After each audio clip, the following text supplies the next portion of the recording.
Untuk pertama-tama mungkin saya ingin mengucapkan selamat tahun baru 2022. Mudah-mudahan di tahun 2022 ini apapun yang baru keluar ini mukanya, weh. sebentar, screenshot dulu. Ya, hilang lagi.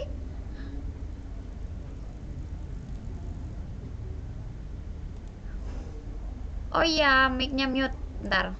Nah, saya screenshot dulu ya. Udah baru keluar nih mukanya nih. Coba di ngadep dulu kamera. 1, 2, 3. Keburu hilang lagi. Oke, alhamdulillah. Pertama-tama saya pengen ngucapin selamat tahun baru 2022 sama adik-adikku, kakakku, rekan-rekanku dimanapun kalian berada. Mudah-mudahan di tahun 2022 ini apapun yang kita cita-citakan, apapun yang kita ingin capai, semoga bisa dicapai dengan secepat-cepatnya ya, amin. Cita-cita yang terdekat kita adalah kita bisa paham akuntansi.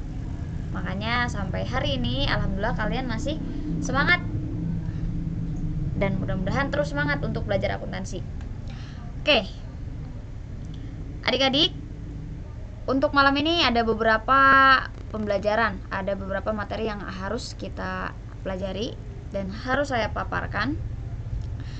Karena kita adalah kelas dasar, maka kita mulai dari awal banget ya.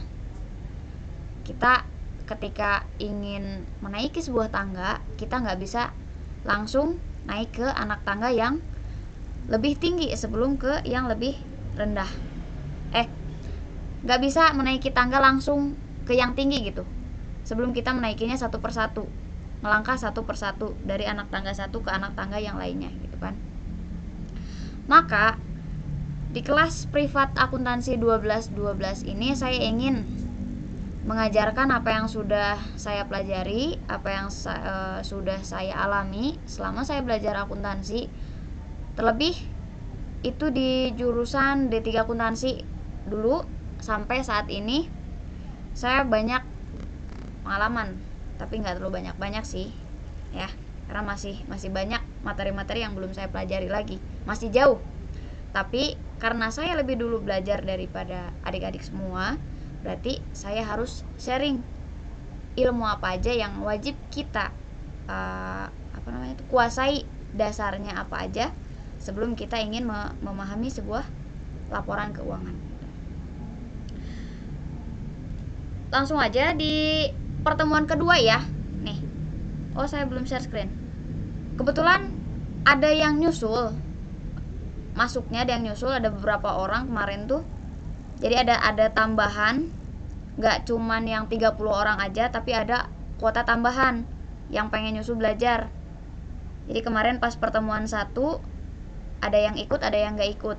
Nah, hari ini mungkin yang baru ikut ya, yang baru daftar kemarin pas masa-masa liburan mungkin baru ikut.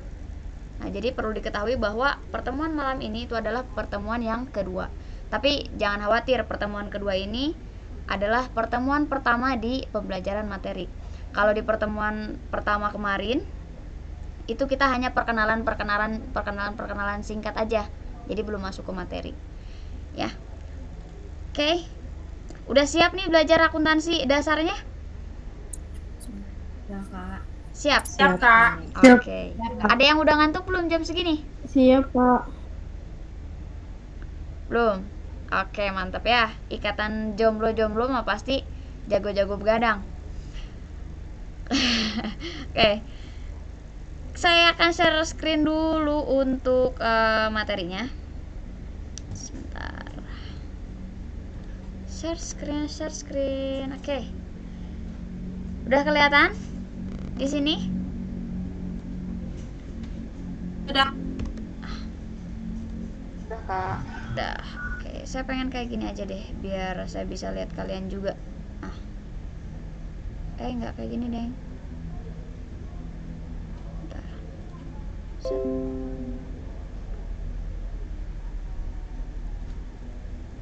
biar bisa lihat kalian juga, saya pengen dibelah dua layarnya. Nah, seperti ini nih.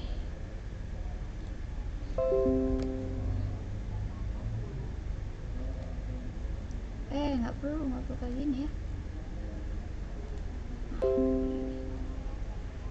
Oke.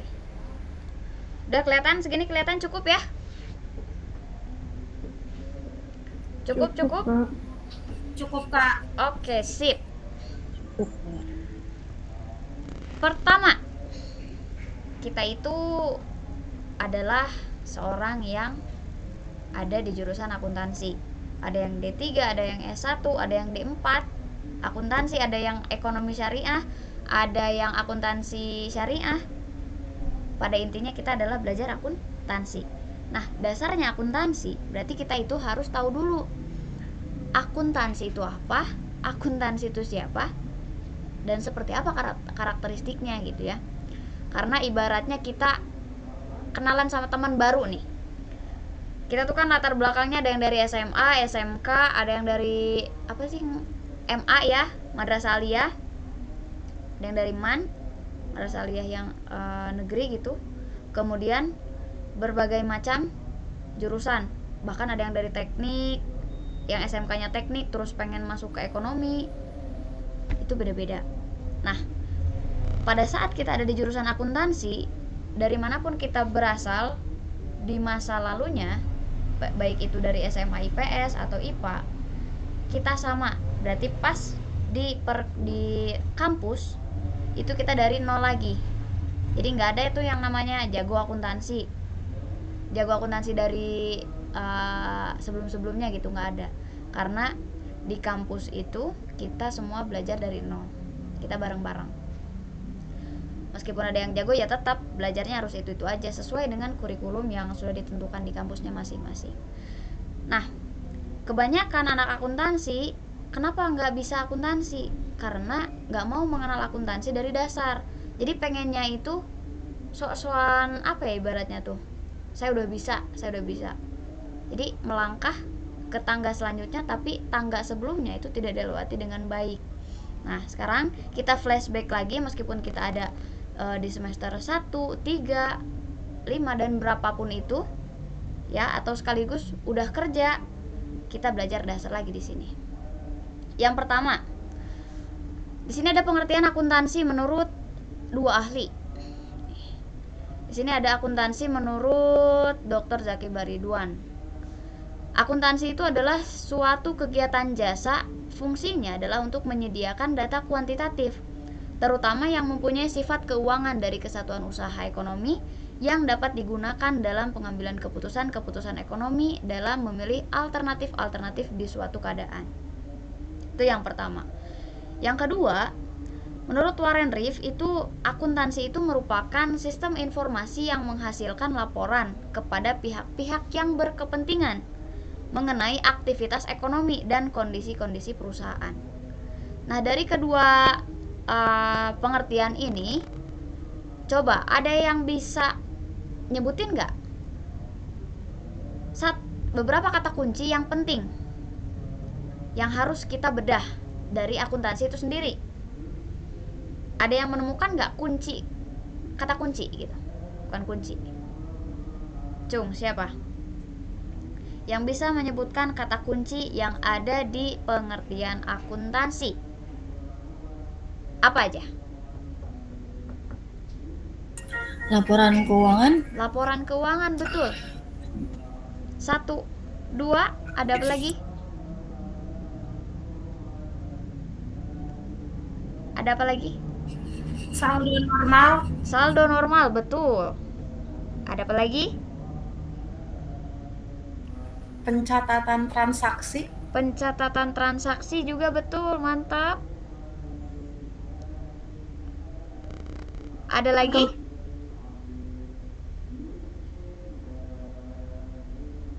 Ada lagi? Ayo keluarkan unek-unek kalian semua. Jangan malu untuk mengungkapkan rasa. Ya. Nanti ditikung orang. Ada lagi?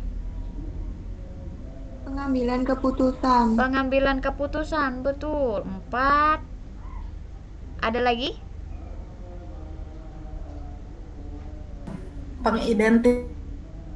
Identifikasi. Mantap. Oke. Kita ambil 5 clue aja dulu. Dari clue-clue yang sudah disebutkan tadi, ya, kita bisa simpulkan dari pengertian 1, pengertian 2 sampai yang clue-clue yang kalian sebutkan bahwa akuntansi itu bisa dikatakan sebagai sebuah kegiatan. Kenapa kegiatan? Karena ada hal-hal yang dilakukan di situ. Ya. Itu yang pertama. Kegiatannya kegiatan apa? Kegiatan jasa tentunya. Karena akuntansi itu pasti berkaitan dengan suatu kegiatan. Kegiatan apa? Kegiatan jasa. Karena apa? Karena tidak apa ya istilahnya? Menyajikan sebuah laporan keuangan itu adalah jasa, ya. Kemudian, kegiatan jasa yang bersifatnya data kuantitatif. Kuantitatif itu apa? Kuantitatif itu bersifatnya angka. Jadi dalam akuntansi kita hanya menghitung angka, nggak ada kita menghitung kalimat, nggak ada kita menghitung kata, suku kata, nggak ada. Tapi kita perhitungannya adalah perhitungan angka. Nah, di sini angka-angka tersebut ya kita akan kumpulkan, kita akan olah, kita akan sajikan sebagai apa? Sebagai informasi suatu keuangan yang disebut apa? Yang disebut laporan keuangan. Dan nantinya laporan keuangan tersebut itu digunakan oleh siapa? Oleh pihak-pihak yang mempunyai kepentingan. Artinya kalau mempunyai kepentingan itu membutuhkan atas laporan keuangan yang disajikan. Contoh kayak gini deh. Ibaratnya kalian itu melakukan suatu apa ya?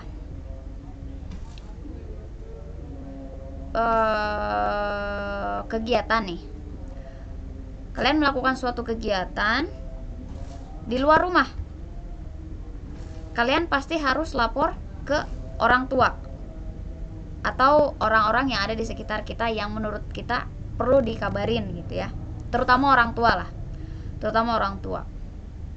Misalkan kita mau pergi kemana, sama siapa, pulang jam berapa, kegiatannya apa aja, gitu kan harus jelas. Untuk apa? Kenapa orang tua harus mengetahui anaknya pergi kemana, sama siapa, sampai jam berapa? Karena ketika anaknya laporan, memberi kabar, orang tua bakalan tenang gitu ya. Kenapa? Karena mengetahui anaknya itu pergi kemana, bareng siapa, dan ke arah mana nanti tujuannya, tujuan kegiatannya. Berarti di sini yang menyajikan laporan, yang membuat laporan itu anak, contohnya. Dan yang menerima laporan, pengguna laporan, orang tua. Contohnya seperti itu. Nah, dalam akuntansi pun korelasinya atau contohnya, akuntan itu menyajikan sebuah laporan keuangan. Ketika menyajikan sebuah laporan keuangan, otomatis pasti digunakan oleh orang-orang yang mempunyai kebutuhan. Kebutuhan apa? Kebutuhan untuk digunakan. Latar belakangnya pun beda-beda. Latar belakangnya beda-beda. Nanti ada pembahasan mengenai siapa aja yang pengguna laporan keuangan, ya.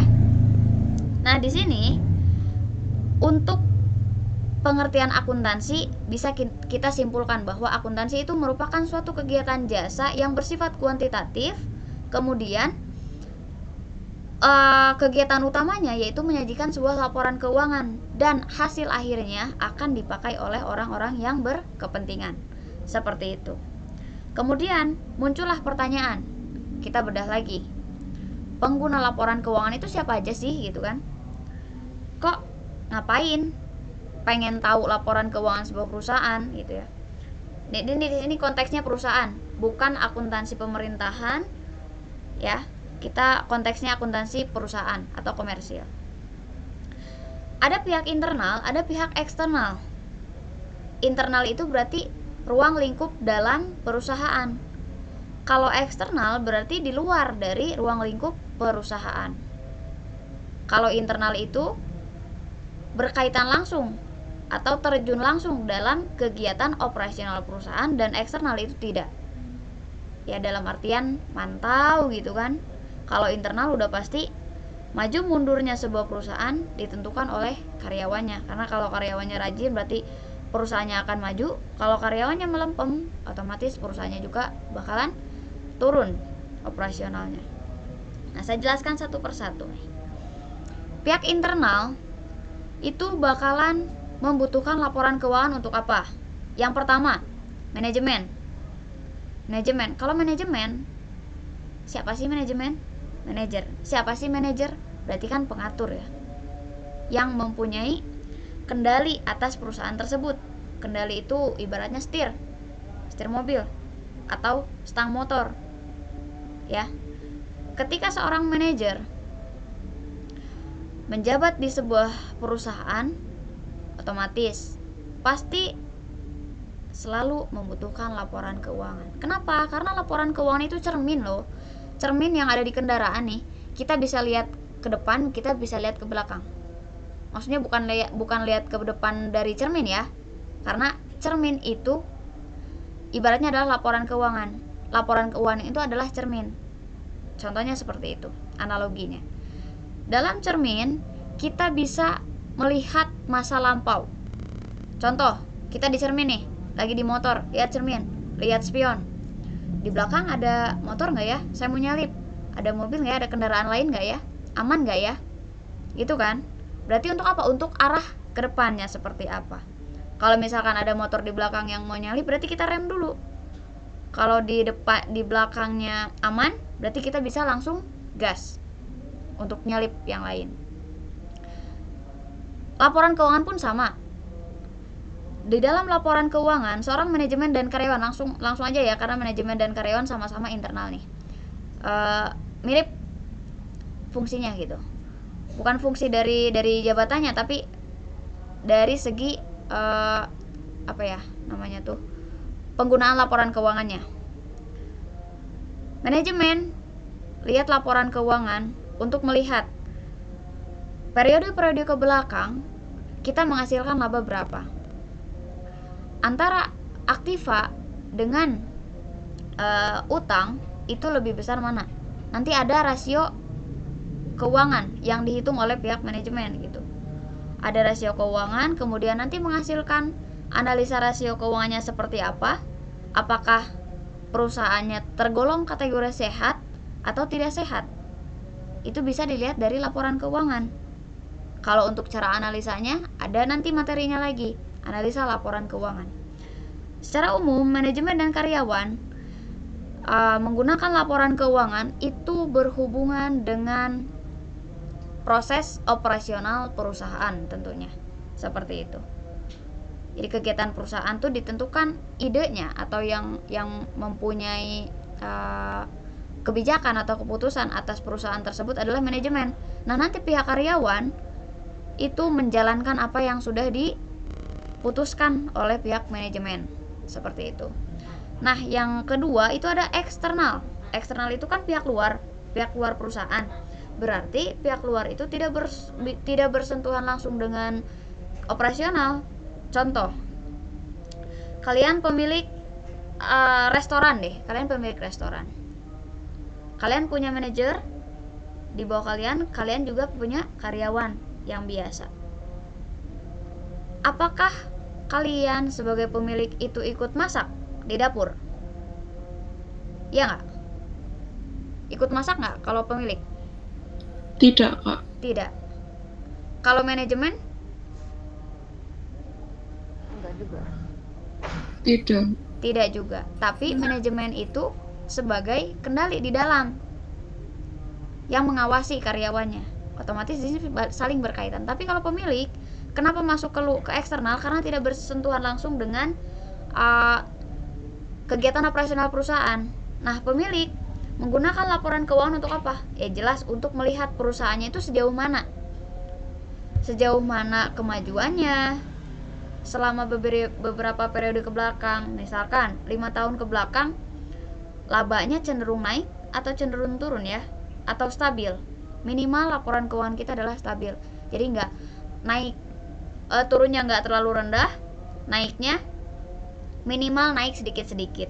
Itu meskipun nggak terlalu signifikan. Itu perusahaan yang sehat. Yang kedua dari eksternal adalah kreditor. Kreditor contohnya adalah pihak perbankan. Kreditor itu yang memberikan kredit. Hati-hati, kreditor dengan debitor atau debitur.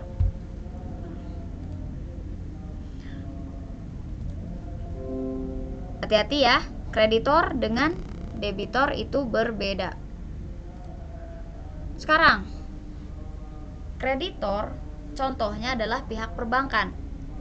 Debitor atau debitur atau pihak nasabah contohnya adalah yang mengajukan pinjaman. Berarti di sini perusahaan konteksnya, bukan pribadi ya. Kalau debitor. Ketika kalian pihaknya sebagai bank nih, contoh perusahaan saya mau mengajukan ke banknya kalian masing-masing.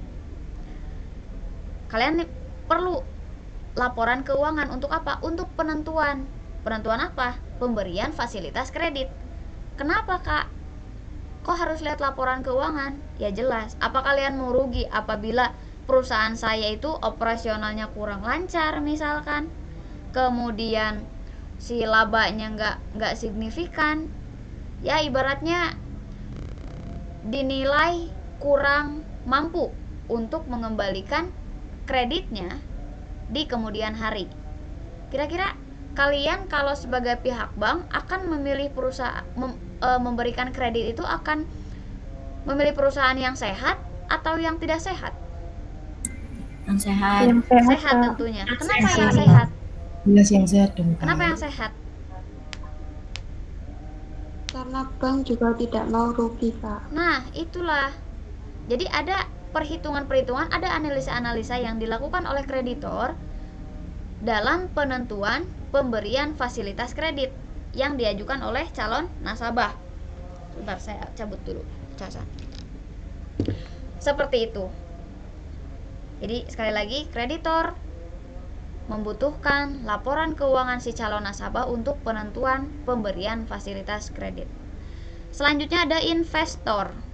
Investor di sini berkaitan dengan investasi saham. Contoh kalian sebagai investor, ya nggak jauh-jauh lah. Kalian mau invest ke teman, misalkan teman yang punya usaha. Ketika kalian lihat usahanya teman itu kurang baik, pasti kalian nggak mau menanamkan modal di perusahaan temannya. Kenapa? Karena nggak ada seorang investor pasti apa? Pasti menginginkan laba. Dari apa? Dari uang yang mereka kasih, uang yang mereka investkan ke perusahaan orang lain. Pasti orientasinya laba. Yang namanya investor pasti orientasinya laba. Ketika investor tidak melihat dulu laporan keuangan si calon perusahaan yang akan kita invest, ya, berarti otomatis kita siap-siap kalau di suatu hari nanti terjadi sebuah kerugian yang tidak terduga. Maka seorang investor itu perlu untuk apa? Untuk keputusan penanaman modal. Yang terakhir ada pemerintah. Kalau pemerintah itu hubungannya dengan pengenaan perpajakan. Laporan keuangan, hati-hati. Setiap perusahaan di Indonesia yang sudah berbadan hukum pasti ada pajaknya. Ya. Tapi ada juga perusahaan yang nakal. Nakal itu apa? Contohnya labanya dikecilin gitu ya. Nah, itu tuh nakal. Kenapa? Karena ya yang namanya perusahaan orientasinya laba, otomatis pengen laba yang sebesar-besarnya dan beban yang sekecil-kecilnya. Pajak pun termasuk beban, karena kan harus dibayar ya. Harus dibayar dan wajib untuk dibayar. Pemerintah memerlukan laporan keuangan sebuah perusahaan yang ada di negaranya untuk dasar pengenaan pajak. Seperti itu. Bisa difahami dari pihak internal dan eksternal? Ada yang mau ditanyain dulu?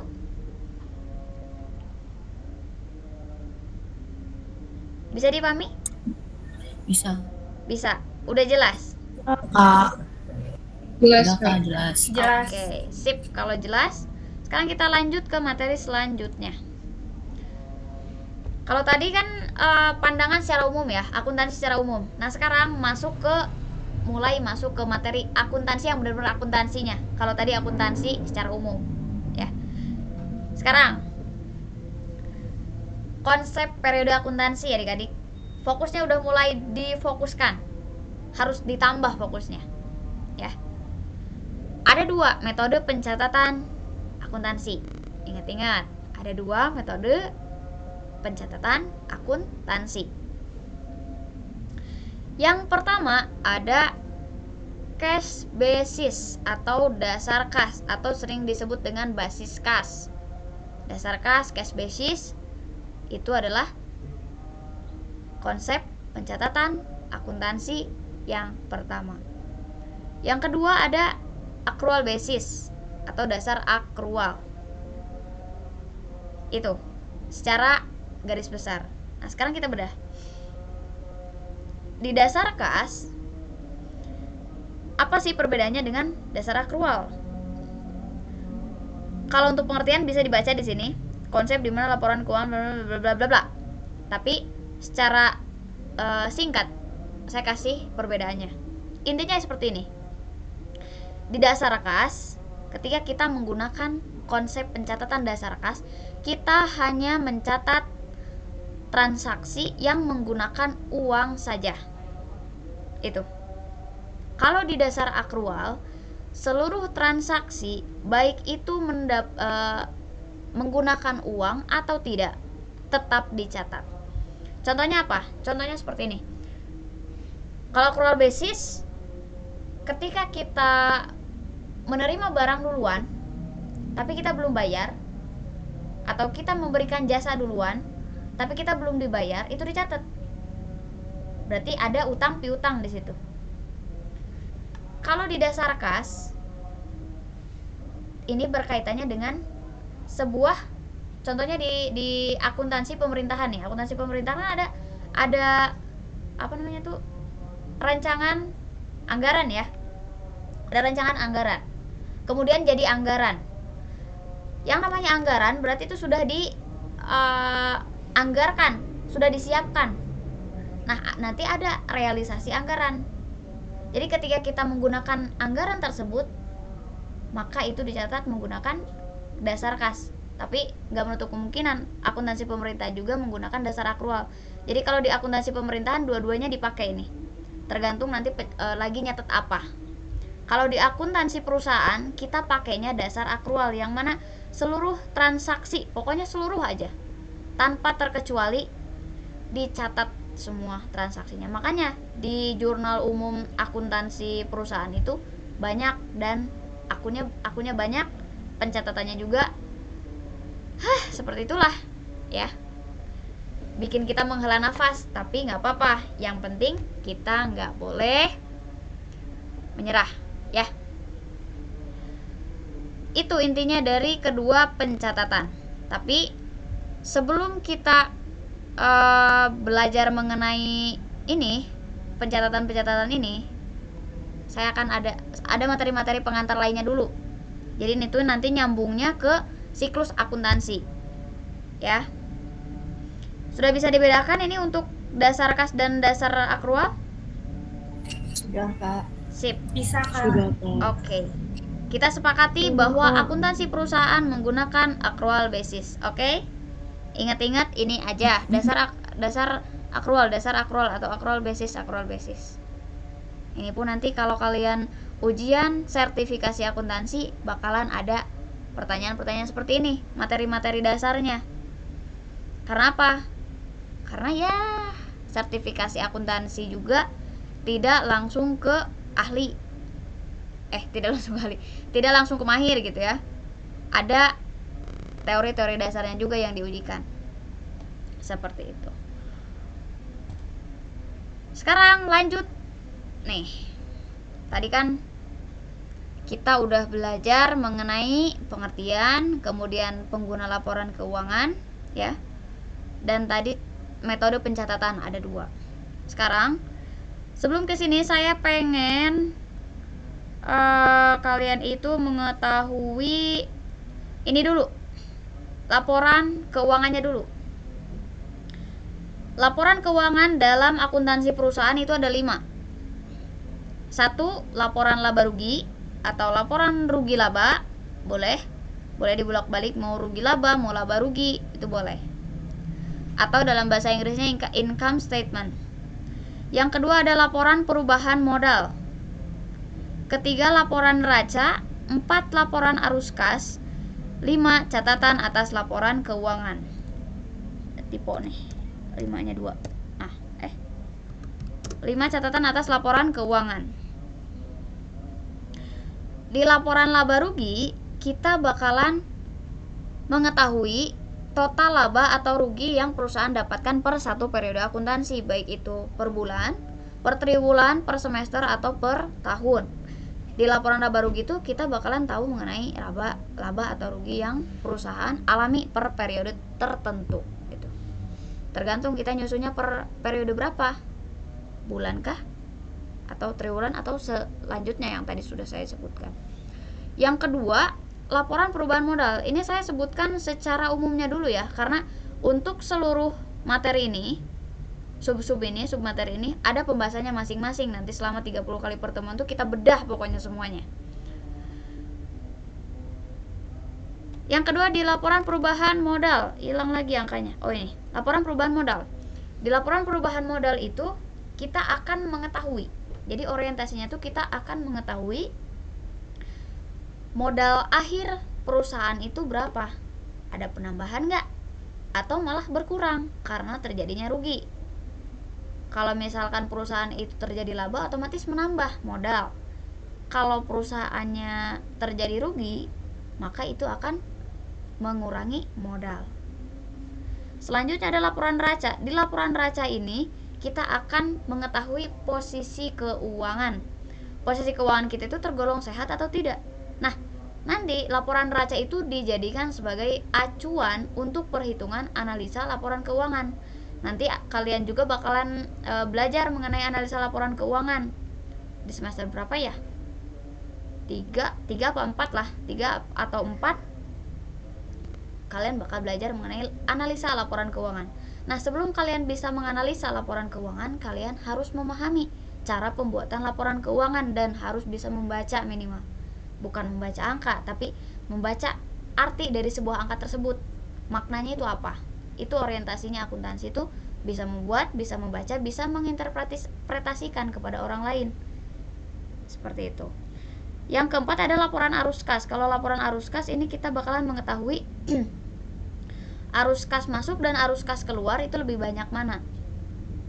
Itu sama juga, hampir menilai mengenai laporan keuangan, tapi ini khusus di kasnya.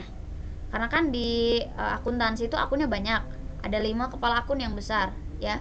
Aktiva, kemudian kewajiban, ketiga ekuitas, keempat pendapatan, dan kelima beban. Nah, di laporan arus kas ini khusus untuk mencatat kasnya aja. Kas itu termasuk aktiva. Aktivanya aktiva lancar. Dan yang terakhir ini catatan atas laporan keuangan. Catatan atas laporan keuangan ini berisi mengenai catatan-catatan atas keempat laporan keuangan ini. Seperti itu. Tapi untuk yang sering disajikan atau yang sering kita bahas di materi-materi dasar itu hanya 4 aja, sampai laporan arus kas aja, karena ini materinya materi lanjutan kalau catatan atas laporan keuangan. Coba dihafalin dulu ini 5 laporan keuangan ini. Gak boleh ada yang ketukar. 2 menit ya. Saya mau minum dulu sebentar. Coba dihafalin dulu ya. Saya mau minum.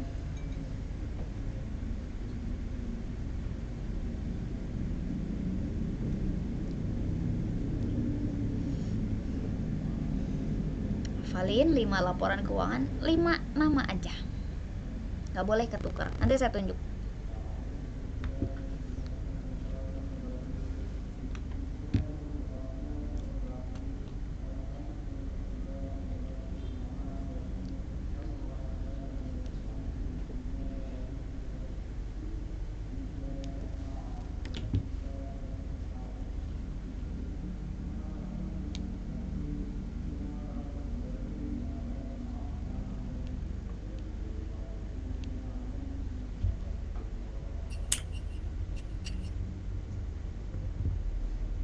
Udah 2 menit ya. Sampai 30 deh, 20, 30.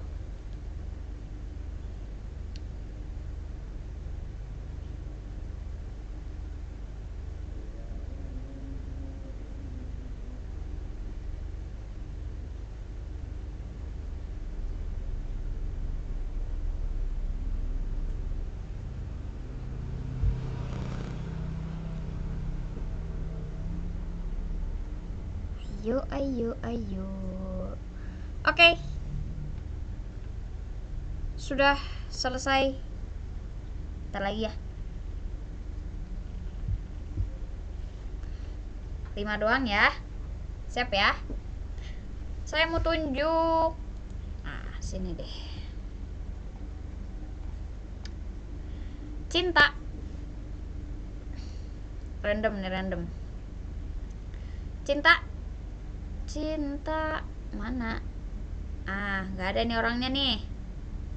Ada, Kak. Ada. Oke, Cinta, silakan disebutkan 5 laporan keuangan dalam akuntansi perusahaan. Yang pertama laba rugi, Oke. yang kedua perubahan modal, yang ketiga laporan neraca, yang keempat laporan arus kas, yang terakhir catatan atas laporan keuangan. Mantap. Coba lagi. Lentera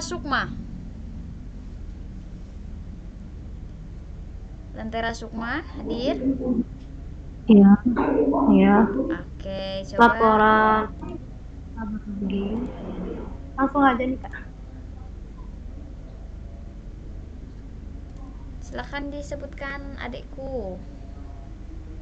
Laporan laba rugi, laporan perubahan modal, laporan neraca, laporan arus kas, catatan atas laporan keuangan. Oke, mantap. Satu lagi random. Nur Afiani. Iya, Kak. Oke, silakan disebutkan, adikku. Pertama tuh laporan laba rugi. Ya. Yang kedua laporan Perubahan modal. Yang terakhir catatan atas. Coba diulang, suaranya putus-putus. Yang pertama laporan laba rugi, laporan perubahan modal. Yang ketiga laporan neraca, yang terakhir catatan atas laporan keuangan. Oke, sip, mantap, udah sesuai ya. Mudah-mudahan yang lain bisa mengikuti. Jadi itulah 5 laporan. Oke, mantap. Itulah 5 laporan keuangan yang ada di sebuah perusahaan. Ya. Laporan keuangan itu kita bisa analogikan atau kita bisa umpamakan sebagai tujuan kita. Tujuan kita berada di jurusan akuntansi adalah belajar bikin laporan keuangan. Kalau kita punya tujuan, berarti kita harus melewati sebuah jalan. Contoh lagi nih, saya selalu memberikan contoh-contoh biar mudah dipahami. Analogi-analogi yang keseharian kita lah. Kalian tinggal di kos contohnya.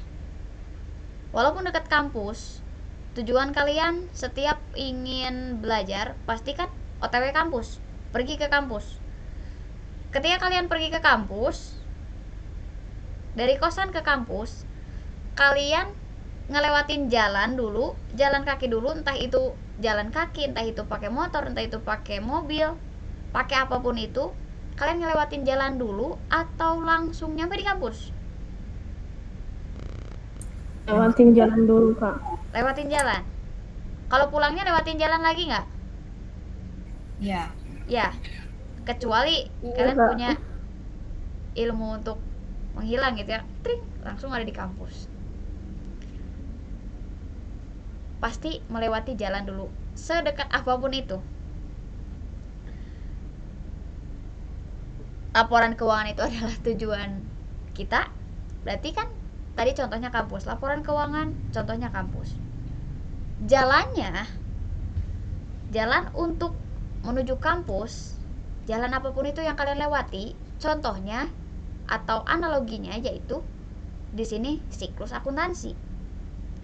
Yang namanya siklus bisa diibaratkan sebagai sebuah rantai, bisa diibaratkan sebagai sebuah jalan. Bisa jalan untuk apa? Jalan untuk menuju terciptanya sebuah laporan keuangan. Yang pertama, jalan yang harus kita lewati, transaksi. Transaksi di sini maksudnya apa? Maksudnya adalah kita mengumpulkan bukti-bukti transaksi. Bukti transaksi ada nanti materinya sebentar lagi setelah ini. Di bukti transaksi ini ya, kita wajib disusun berdasarkan transaksi paling awal terjadi. Jadi nggak boleh tuh bukti-bukti transaksi itu disusun dengan seenaknya, disusun dengan tidak rapi, nggak boleh. Kenapa? Karena untuk memudahkan nanti untuk pemeriksaan atau auditing. Kemudian untuk penyusunan pun kita itu menjadi mudah kalau susunannya sudah sesuai dengan aturan. Aturannya seperti apa? Aturannya ya disusun dengan rapi, kemudian disusun per tanggal transaksi yang paling duluan terjadi. Contoh, tanggal 1 sama tanggal 2 duluan tanggal 1. Berarti tanggal 1 dulu baru ke tanggal 2. Tanggal 3 sama tanggal 5 kan 3 dulu. Meskipun 4-nya nggak ada. Contoh tanggal 4 nggak ada transaksi. 3 sama 5 duluan tanggal 3. Berarti tanggal 3 dulu yang harus kita susun. Jangan 5 dulu. Pokoknya dari tanggal termuda sampai tanggal tertua. Seperti itu ya susunannya. Yang kedua, setelah kita mengumpulkan bukti-bukti transaksi sudah disusun rapi ya, maka kita susun jurnal umum atau bahasa Inggrisnya general journal. Di jurnal umum ini kita bakalan memerlukan ilmu untuk penyusunannya. Yang pertama, ilmu yang harus kita kuasai atau ilmu yang ya minimal kita punya. Ilmu menganalisa transaksi. Balik lagi ke sini. Di jurnal umum itu membutuhkan kan bukti transaksi. Elemen utamanya untuk jurnal umum itu adalah transaksi. Transaksi itu berupa apa? Berupa bukti transaksi atau kertas atau apapun itu. Contohnya apa? Contohnya kalian pergi ke Indomaret, pasti suka dikasih selembar ya, selembar rincian transaksi apa yang barang apa yang kalian beli, kembaliannya berapa, uang kalian berapa, seperti itu kan. Nah itu yang namanya contoh kecil dari bukti transaksi. Kalau sekarang musimnya m-banking, kalau kalian transfer udah nggak berupa kertas, paling screenshotan aja kayak gitu ya. Seperti kalian transfer kemarin biaya privat, saya nggak minta kertasnya, tapi minta fotonya aja, seperti itu. Contohnya seperti itu. Kemudian pada saat penyusunan jurnal umum, selain kita memerlukan daya analisa yang kuat, analisa transaksi yang kuat, kita memerlukan juga pemahaman mengenai saldo normal akun. Nah, saldo normal akun kita harus tahu klasifikasi akun. Jadi apa? Ada 3 dalam penyusunan jurnal umum itu yang harus kita kuasai. Yang pertama daya analisa transaksi. Yang kedua penguasaan atau pemahaman saldo normal akun. Yang ketiga hafal klasifikasi akun. Seperti itu. Ada nanti tahapan-tahapan untuk penyusunan jurnal umum. Saya kasih tips dan triknya untuk cara tepat menggunakan akun dalam penyusunan jurnal umum. Itu yang kedua. Yang ketiga ada penyusunan buku besar. Buku besar pada saat awal-awal saya belajar akuntansi nih, yang kebayangnya itu bukunya gede. Dan ternyata emang benar buku akuntansi itu gede kan. Yang segede kertas folio itu cuman tebel. Ternyata emang benar buku besar tuh bukunya gede gitu di akuntansi itu. Saya awal belajar akuntansi itu kan kebetulan saya jurusan akuntansi SMK-nya. Jadi udah nggak asing lagi pas begitu masuk kuliah tuh, tapi tetap aja sih ada materi-materi baru gitu yang saya dapatkan. Meskipun saya latar belakangnya dari SMK, tapi tetap aja belajarnya dari nol pas di kampus. Awal masuk kampus gitu. Di buku besar ini, kalau tadi di jurnal umum itu kan seluruh transaksi itu dimasukin ke jurnal umum. Dari bukti-bukti transaksi pindah ke jurnal umum dalam satu tabel. Tapi kalau misalkan tabelnya nggak muat, berarti kan pindah ke halaman lainnya. Tapi pada intinya dalam satu tabel jurnal umum. Saya kasih gambaran jurnal umum tuh, sebentar. Jurnal umum itu saya belum buka ininya nih, mana ya?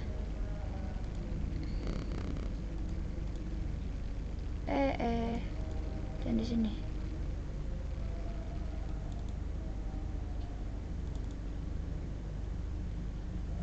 Biar sekalian kelihatan. Yang belum tahu, saya kasih ini. Saya kasih gambaran tabel-tabelnya aja dulu. Lupa nggak dibuka PowerPoint ini. Tabel jurnal umum itu seperti ini nih. Bisa kelihatan?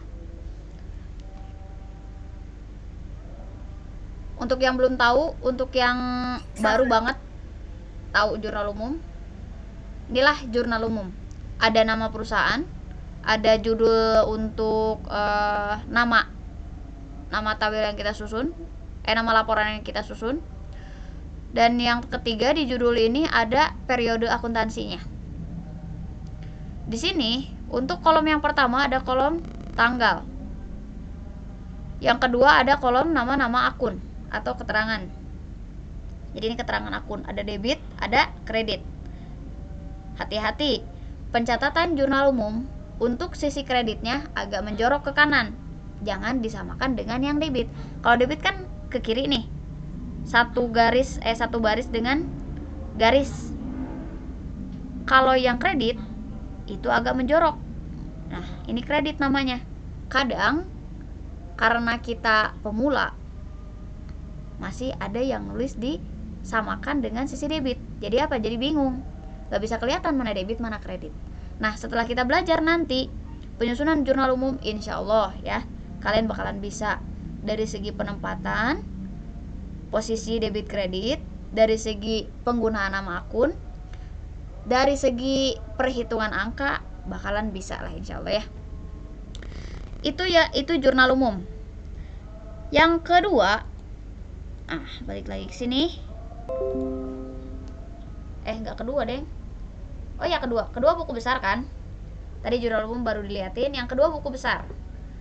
Awal-awal saya membayangkan bahwa buku besar itu bukunya gede. Ini buku besar. Ini aja deh. Tapi nggak bisa ya. Ini buku besar nih. Buku besar itu merupakan kumpulan tabel-tabel. Kalau tadi di jurnal umum cukup satu tabel aja. Satu tabel panjang dan berisikan banyak nama-nama akun. Tapi kalau di buku besar, per satu akun itu mempunyai satu tabel. Kita bedakan nih di jurnal umum. Jurnal umum ada cash, ada land, ada capital, ada equipment, ada cash lagi, ada akun payable dan lain-lain. Di sini ngumpul semua. Ya, satu rumah kan. Nah, ketika kita sudah memasuki buku besar, mereka cash udah ngumpul aja, cash aja. Kas aja.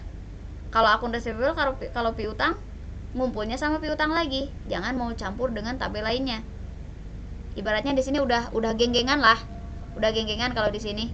Kalau di jurnal umum masih campur. Jadi berbaur semua. Nama-nama akunnya berbaur semua. Tapi kalau di buku besar udah nggak boleh berbaur lagi. Melainkan wajib dirumahkan, wajib pulang ke rumahnya masing-masing. Ya, kita pun harus punya tempat pulang. Siapa? Ya si doi gitulah. Enggak deh. Oke. Wajib pulang ke rumahnya masing-masing, wajib pulang ke tabelnya masing-masing. Kak, di zoom aja contoh jurnal umum dan buku besarnya. Oh, oke, nggak kelihatan ya? Siap, bos. Nih. Tadi jurnal umum ini udah ya, sekarang buku besar. Ini. Wajib pulang ke rumahnya masing-masing seperti yang sudah tadi saya katakan. Kalau di jurnal umum itu barengan, satu rumah pokoknya semua campur. Gak boleh ada yang keluar. Dan yang kedua, buku besar wajib pulang ke rumahnya masing-masing. Per satu akun satu tabel, satu akun satu tabel, gak boleh lagi ikut ke rumah orang lain. Seperti itu. Jelas untuk jurnal umum dan buku besar? Jelas, Kak. Jelas, Kak.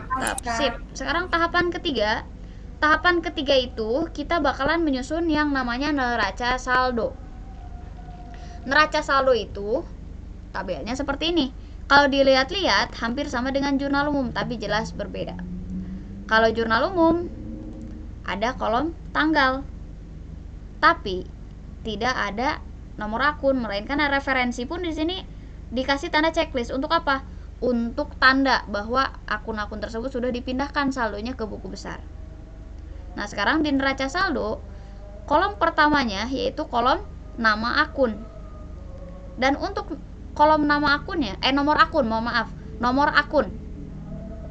Itu kolom pertama. Dan kolom kedua itu berisikan nama akun. Tapi di kolom nama akun sudah tidak mengenal lagi debit kredit. Yang mengenal debit kreditnya hanya angkanya saja. Angkanya saja baru dipisahkan debit kreditnya. Tapi kalau di nama akun di satu bariskan, baik itu debit dengan kredit. Kalau di jurnal umum ada perbedaan. Di nama akun itu yang debit, yang kredit. Kalau di angka sudah jelas ada pemisah antara debit dengan kredit kolomnya. Tapi kalau di neraca saldo tidak. Itu perbedaannya ya. Nah, setelah itu di kolom neraca saldo ini wajib seimbang saldonya. Kalau di buku besar nggak perlu seimbang. Karena apa? Karena perhitungannya per akun kan. Nah, keseimbangan itu kita cari di mana? Di neraca saldo. Debit sama kredit wajib seimbang saldonya di neraca saldo. Kenapa? Karena itu menentukan apa? Menentukan betul tidaknya pekerjaan yang sudah kita lalui di proses sebelumnya. Jurnal umumnya udah benar belum? Di jurnal umum ada nama akun yang salah nggak? Ada angka yang salah itu nggak? Seperti itu. Benar tidaknya sebuah jurnal umum dan buku besar ditentukan dari balance enggaknya, seimbang tidaknya saldo debit dan kredit. Kalau saldo debit dan kredit itu sama, kalau di debit 2000, di kreditnya 2000, berarti pekerjaan kita sudah benar di jurnal umum dan di buku besar. Kalau misalkan debit dengan kredit tidak seimbang, di debit ada 2000 tapi di kredit cuma 1000. Kemana yang 1000 lagi? Disakuin? Kan enggak angkanya ya.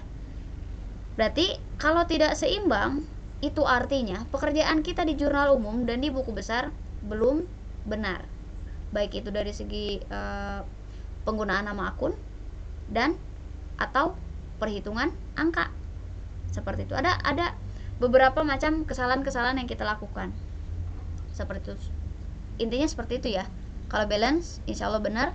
Kalau nggak balance itu udah pasti salah. Yang keempat, tahapan keempat kita menyusun ayat jurnal penyesuaian. Ayat jurnal penyesuaian ini untuk apa fungsinya? Untuk mencari saldo sebenarnya. Dari apa? Dari akun-akun yang wajib disesuaikan. Materinya ada Kak? Ada. Jadi ada patokannya kalau jurnal umum. Tidak fleksibel seperti jurnal penyesuaian. Kalau jurnal penyesuaian ada patokannya. Patokannya apa? Ada akun-akun yang wajib disesuaikan tuh ada akun apa aja. Itu ada patokannya. Jadi mudah dan jurnalnya pun baku, nggak berubah-ubah. Kalau di jurnal umum kan itu lebih fleksibel ya, tergantung transaksinya transaksi apa. Kemudian jurnalnya nanti pasti berubah-ubah penggunaan akunnya. Tergantung transaksinya transaksi apa. Nah, kalau di jurnal penyesuaian itu lebih mudah, cuman kita memerlukan analisa yang lebih kuat aja daripada di jurnal umum. Jadi satu tingkatan lebih tinggi dari jurnal umum analisanya. Ini contoh dari AJP. Yang kelima, tahapan kelima itu neraca lajur. Neraca lajur tuh nih bisa di zoom. Kelihatan ya. Kelihatan kolomnya sangat-sangat indah, dihiasi dengan angka-angka. Indah sekali ini menurut saya tuh. Kalau balance indah tuh, kalau nggak balance mah udah bingung, mumet. Nah, di sini di neraca lajur. Di neraca lajur itu kenapa disebut lajur? Karena lajur itu adalah jalur lah, bahasa mudahnya jalur. jalur itu jadi setiap nama akun, satu baris. Angkanya pun sama di satu baris kan. Pokoknya angka yang berkaitan dengan satu akun tersebut di satu baris kan. Di sini ada ada mutasi debit untuk trial balance. Untuk di kolom trial balance berarti di sini tuh debit ya 492.075. Berarti 492.075.000 rupiah ada di debit. Nanti kesininya gimana? Ada aturannya lagi. Kalau di trial balance ini kita hasilkan dari apa? Dari neraca saldo awal. Nah, dari sini nih. Nah, dari sini. Angka-angka yang ada di neraca saldo awal kita simpan ke trial balance di neraca lajur. Angka-angka yang di sini adjusting journal entry atau AJP kita dapatkan sumbernya dari mana? Dari perhitungan AJP sini. Jadi antara neraca saldo dengan AJP yang sebelumnya kita kerjakan itu saling berhubungan. Sampai mana? Ya sampai akhir, sampai pembuatan laporan keuangan. Pokoknya dalam satu rantai ini nggak boleh ada kesalahan. Kalau ada kesalahan pasti ketahuan kok, jangan khawatir ya. Yang penting kita kuat di dasar dan kuat analisa, itu aja. Selanjutnya untuk perhitungan kesini di tabel trial balance after adjustment kita dapatkan dari apa? Kita dapatkan angka-angka ini dari penjumlahan dan atau pengurangan antara angka yang ada di trial balance dengan AJP. Kalau misalkan nggak ada yang perlu ditambahkan, udah cukup tinggal pindahin aja. Contoh ini, di sini kan nggak ada lawan ya, debit aja di trial balance, berarti cukup dipindahkan aja. Kalau misalkan seperti ini, di trial balance ada debit di office supplies itu 9.500.000, di AJP 7.500.000 di kredit. Ada perbedaan ruas, ada debit ada kredit. Aturannya kalau debit sama debit ditambah, kalau kredit sama kredit ditambah, kalau kebalikan debit dengan kredit ketemunya berarti dikurang. Kalau kredit dengan debit sama dikurang. Intinya kalau yang sejenis itu ditambahkan. Lebih dalamnya kita bakalan bedah di materi ini di pertemuan-pertemuan selanjutnya. Di income statement ini menyajikan laba. Nah, balance sheet dengan income statement wajib sama. Nominal apa? Nominal selisihnya. Nah, ini nih. Selisih di sini yang net profit ini kelihatan? Net profit kelihatan nggak angkanya? Saya zoom lagi. Kelihatan, Kak. Kelihatan. Oke. Di net profit ini yang di income statement di sebelah debit. Income statement sebelah debit 66.475.000 rupiah. Kalau di sebelah kredit, kalau di kolom balance sheet ada di sebelah kredit, nominalnya sama. Maka kalau nominal selisih ini sudah sama, maka itu sudah dinyatakan benar penyusunan neraca lajurnya. Kak, kalau beda gimana? Kalau beda berarti salah, ya. Jadi dari sini harus balance, debit kredit harus balance. Nah, kalau di sini antara balance sheet dengan income statement ada perbedaan kalau dijumlahkan. Dijumlahkan ada perbedaan. Tapi pada saat perhitungan selisih itu wajib sama. Caranya gimana? Nanti di pertemuan selanjutnya biar nggak pusing ya. Lanjut tahapan selanjutnya, tahapan ke-6 itu kita menyusun laporan keuangan yang pertama. Menyusun laporan keuangan yang pertama apa? Income statement atau laporan perubahan modal tadi yang laporan laba rugi. Mohon maaf. Laporan laba rugi yang pertama. Yang kedua apa? Perubahan modal. Ini tahapan ke-7. Tahapan yang ke-8, laporan keuangan yang ketiga, yaitu balance sheet. Tahapan yang ke-9 itu menyusun laporan keuangan yang keempat, yaitu apa? Cash flow atau laporan arus kas. Dan yang terakhir, di sini nggak dicantumkan. Yang terakhir itu ada jurnal penutup. Nah, di sini adanya nih. Jurnal penutup yang mana setelah kita menyusun laporan keuangan yang 4 tadi, ada jurnal penutup. Jurnal penutup ini apa? Jurnal untuk menutup akun nominal. Akun nominal itu apa? Akun yang sifatnya sementara. Sementara itu apa? Ya sementara adanya, nggak ada wujudnya, hanya bersifat angka aja. Contoh gini, kalian mendapatkan uang hasil jasa konsultan. Kalian punya perusahaan konsultan akunting, misal. Amin. Kalian tuh sudah memberikan jasa kepada klien kalian, jumlahnya senilai 5 juta. Contoh seperti itu. Kalian dapat uang 5 juta dari hasil jasa kalian. Berarti kan dalam akuntansi dicatatnya kas bertambah, pendapatan bertambah, kas jadi debit, pendapatan di kredit. Nah, akun nominalnya di situ adalah akun pendapatan. Yang mana akun pendapatan itu merupakan akun penyeimbang aja. Penyeimbang itu sifatnya sementara. Kenapa Kak sementara? Karena itu bakalan ditutup. Kenapa ditutup? Karena juga yang benar-benar nyatanya adalah akun aktiva, kewajiban, sama ekuitas. Pendapatan dan beban itu sementara. Makanya disebutnya akun nominal. Bakalan ditutup. Karena sifatnya sebagai penyeimbang aja. Kalau penyeimbang berarti kan ibaratnya apa ya? Bakalan hilang suatu saat nanti. Pada saat apa? Pada saat terjadinya sebuah proses akhir dari siklus akuntansi. Siklus akuntansi itu apa? Inilah yang namanya siklus akuntansi. Sampai situ dulu. Apa yang mau ditanyakan? Apakah sudah jelas? Sudah bisa dipahami? Silakan. Gimana? Di neraca saldo kan ada kolom nomor akun. Lanjut.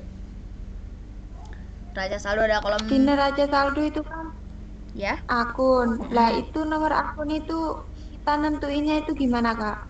Nomor akun kita menentukannya seperti ini. Jadi kalau kita pada saat belajar akuntansi dasar ya, kita kan belajar. Kalau kita lagi masa-masa pembelajaran itu ada susunan nama akun dan nomor akunnya. Nanti saya kasih susunannya. Ini nih. Nah. Ini nanti saya kasih. Tapi belum saya bahas, belum keburu dibahas ya. Saya kesini dulu aja biar secara umum kita mengetahuinya dulu. Kalau dalam penyusunan akuntansi di kampus itu secara umum sudah disajikan, baik itu nomor akun dan nama akun. Tapi kalau di perusahaan real, perusahaan nyata, nomor akun dan nama akun tidak baku seperti itu aja. Melainkan tergantung kebijakan perusahaannya mau menggunakan nama apa. Contoh, ada akun misalkan di perbankan tuh kan pasti ada kredit ya, pasti ada nama produk kreditnya. Pencatatan perbankan dengan pencatatan perusahaan berbeda. Kenapa? Karena berbeda kebijakan seperti itu. Baik itu nama akun dan nomor akun itu berbeda. Kalau di perusahaan nyata yang real, yang benar adanya. Tapi kalau di perusahaan yang bukan ngawang-ngawang, tapi yang sedang kita pelajari di kampus lah intinya, itu sudah disediakan. Jadi secara umumnya aja, secara umum yang kita pelajari, secara umum yang kita pakai itu sudah ada. Melainkan nanti yang saya bakalan kirim ke kalian untuk dipelajari. Karena kalau dijelasin satu persatu belum sempat untuk malam ini. Untuk malam ini kayaknya udah jam 9 ya. Kita tuh masuk setengah 8. Lumayan lama juga, udah 1 jam setengah. Seperti itu Anggi. Jadi kalau untuk penggunaan nomor akun dan nama akun, kalau di perusahaan nyata ada kebijakannya masing-masing. Jadi tidak ditentukan oleh kita dan tidak baku. Sifatnya fleksibel kalau untuk nomor akun dan nama akun. Yang penting tidak keluar dari koridor 5 akun besar. Yaitu apa? Akun besar itu ada aktiva, ada kewajiban, ada ekuitas, ada pendapatan, dan ada beban. Dari kelima akun tersebut tidak boleh tertukar susunannya. Dari nomor 1 sampai nomor 5 gak boleh tertukar atau gak boleh ditukar ya. Itu patokan intinya. Kepala akun besarnya yang gak boleh tertukar tuh 5 akun tadi. Kalau untuk ke bawah-bawahnya boleh. Tergantung apa? Tergantung kebijakan perusahaannya masing-masing mau menggunakan nomor berapa, mau menggunakan nama akunnya apa. Seperti itu ya Anggi. Kak, Oke. Ada lagi?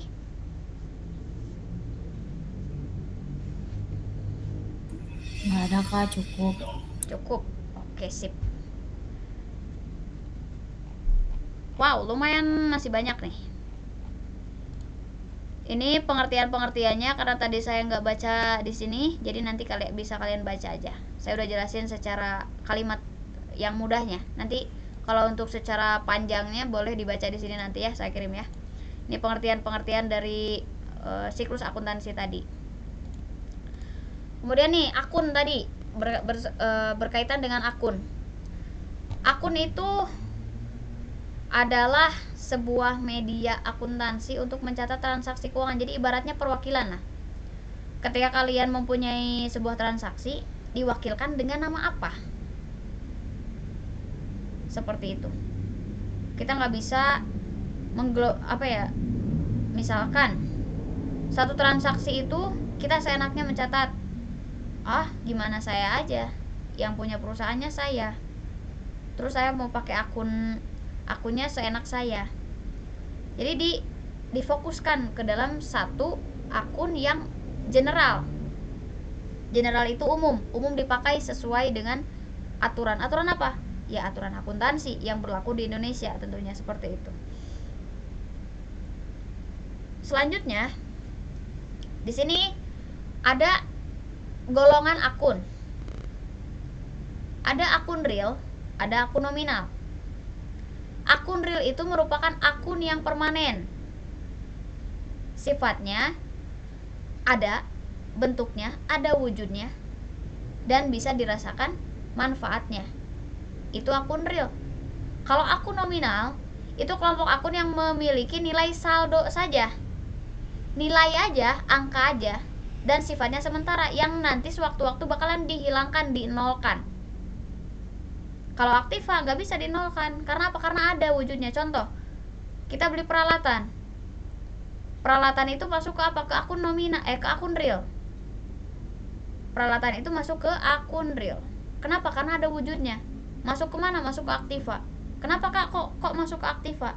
Karena aturannya juga sama. Akun real itu melibatkan 3 akun, yaitu aktiva, kewajiban, sama ekuitas. Itu masuk ke akun real. Kalau akun nominal adalah akun pendapatan dan beban. Contoh lagi nih, antara misalkan kalian di akun nominal kan tadi udah pendapatan ya, kas sama pendapatan. Akun realnya adalah kas, pendapatannya adalah akun nominal. Padahal hasilnya cuma satu, yaitu uang. Dan uang itu adalah kas. Yang nyatanya kas atau pendapatan menurut kalian? Yang nyata adanya, yang bisa dilihat, yang bisa dirasakan manfaatnya, yang bisa kita pegang. Kas atau pendapatan? Kas. Kas. Karena kas itu adalah nyata. Kalau pendapatan itu statusnya aja. Contoh, kalian punya pacar, namanya si A. Pacar dengan si A, yang nyatanya si A atau pacar? Paham nggak? Si A. Karena si A itu adalah nyata adanya, dan pacar itu adalah statusnya. Ya, makanya kalau pacaran tanpa status ya itu berarti sifatnya nominal atau sementara. Kayak gitu. Ayo, korban ghosting siapa? Seperti itu ya perbedaan akun real dan nominal. Jadi antara ada dan tiada. Oke? Selanjutnya nih, pengertian akun. Tadi kan udah dibahas ya. 1. Harta, 2. Utang atau kewajiban, 3. Modal atau ekuitas, 4. Pendapatan, dan yang kelima biaya atau beban. Dari kelima akun besar ya. Berarti kalau besar tuh ketuanya lah ibaratnya. Contoh di sini ada 5 orang, ada Nur Afiani, ada Yeni, ada Indah, ada Rizky, ada Anggi. Nur Afiani ketuanya kelompok 1. Berarti kalau kelompok 1 adalah si harta ini. Nur Afiani itu ibaratnya harta. Kemudian Yeni ibaratnya utang. Indah ibaratnya modal atau ekuitas. Anggi ibaratnya pendapatan, dan Rizky ibaratnya adalah beban. Beban keluarga. Oke. Aduh. Nah, dari kelima akun ini punya anggota. Untuk apa? Untuk menguatkan kekuatannya masing-masing. Karena kalau ketua tanpa anggota berarti kan bukan sebuah kumpulan ya. Ya udah, itu mah pribadi aja. Harta ini banyak anak-anaknya. Harta itu ketua, anggotanya ada. Anggotanya siapa aja sih gitu contohnya. Nah, inilah contoh anggota dari harta. Saya langsung jelaskan di sini. Nanti kalian cara bacanya untuk nama-nama akun ini dimulai dari sini ya nih. Kelihatan ya? Dimulai dari kolom pertama nih. Kolom pertama ini merupakan kolom untuk rincian ketua. Rincian ketua akun. Ada aset. Aset di sini bahasa Inggris, aset itu adalah harta lancar. Ini bahasa Indonesianya. Di sini ada aset. Ini ketua umumnya. Ketua umumnya, karena di aset itu ada ketuanya lagi. Ada ketua. Ini berarti ketua bidang lah. Ada ketua umum, ada ketua bidang ya. Kalau di BEM, kalau di himpunan-himpunan. Aset adalah ketua umum dari kelompok harta. Ya. Di aset ada ketua bidang. Bidang apa? Di sini ada bidang harta lancar atau current asset. Oh, ini mah harta lancar. Harta lancar tuh bahasa Indonesianya dari current asset. Kalau aset itu adalah harta atau aktiva ya. Kemudian dari si ketua bidang current asset ini atau harta lancar ini mempunyai anggota. Anggotanya siapa aja, Kak? 111 kas. Ini bahasa Inggris. Dari mana? Dari 111 sampai 118. Ini anggota dari current asset. Ini yang bahasa Inggrisnya. Berarti kalau bahasa Indonesianya yang pinggir sebelah kanan ini. Cash, kas. Not receivable, wesel tagih. Akun receivable, piutang dagang, dan seterusnya. Nanti kalian baca aja, nggak perlu dihafal. Karena hafal akun itu bakalan hafal dengan sendirinya. Nggak bisa dipaksakan, karena kebanyakan. Selanjutnya, di sini ada ketua bidang yang kedua, yaitu long term investment. Long term investment ini adalah investasi jangka panjang. Anggotanya siapa aja? Ada 2. Ada investment in stock, investasi dalam saham, dan investment in bond. Contohnya aja ini, dan masih banyak lagi ya. Ini investasi dalam obligasi. Yang ketiga, ketua bidang yang ketiga, kan tadi ketua umumnya aset. Ketua bidang yang ketiga yaitu fixed asset atau aset tetap atau aktiva tetap. Jadi dalam akuntansi itu ada harta, ada aktiva, ada aset. Ketiganya itu sama, masih harta-harta aja.